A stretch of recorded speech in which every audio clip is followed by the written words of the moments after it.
Thanks, Riaz. Good morning. British Columbia's political leaders will square off in a live televised debate ahead of the May 14th provincial election.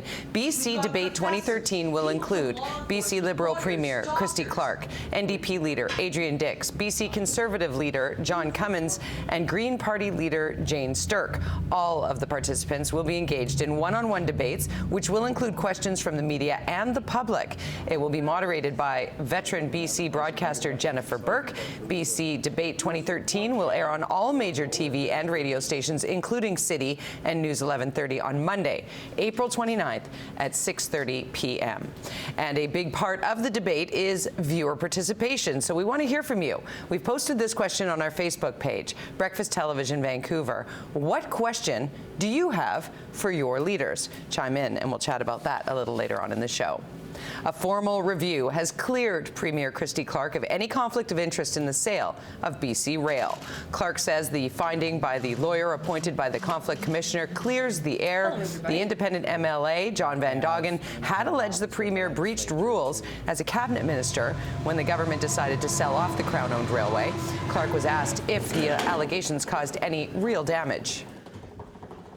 I'm a big girl. This is politics. People say absolutely the worst things about me a lot, and I have to say I'm getting pretty used to it. Just because it's not true doesn't mean it doesn't get reported, and doesn't mean that people don't repeat it. So, but that's life, right? And the provincial NDP will roll out their fiscal plan for the coming election this morning. The party has already indicated it doesn't believe that the current budget is balanced and that it intends to run deficits for the next 2 or even 3 years. It's believed today's release of the NDP's fiscal plan will spur the Liberals to release their own financial election platform.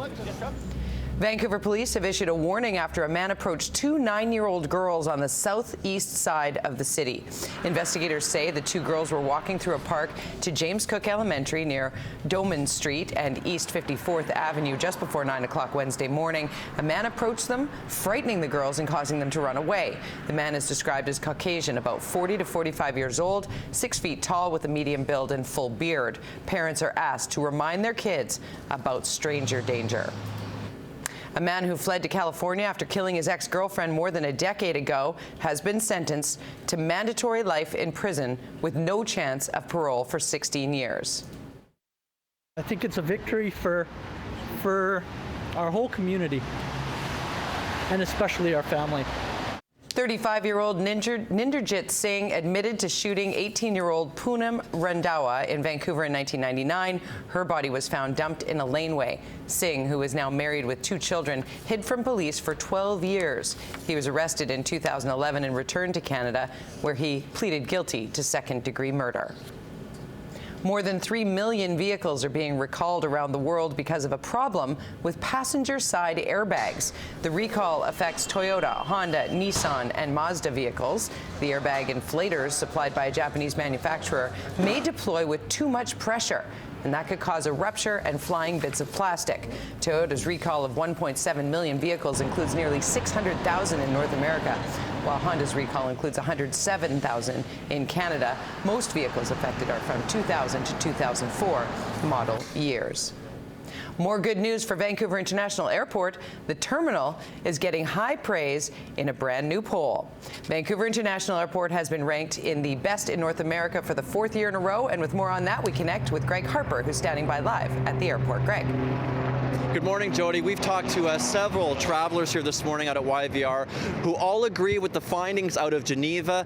Vancouver International Airport being recognized as the 8th best airport in the world and the best one in North America. This according to Skytrax World Airport Awards based out of Geneva. The awards are the result of surveys conducted around the planet that looked at 39 different areas of service and customer experience. The survey involved more than 12 million passengers at 395 different airports, including here at YVR. Experience has been terrific. The bags arrive on time. When they say they'll be there in 20 minutes, this is WestJet. They've been there. Access to the car rental has been outstanding, and everything's easy to get to.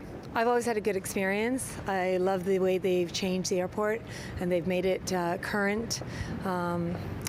And I mean, customer service here is always good. This is actually the 4th year in a row that YVR has been recognized, won this award.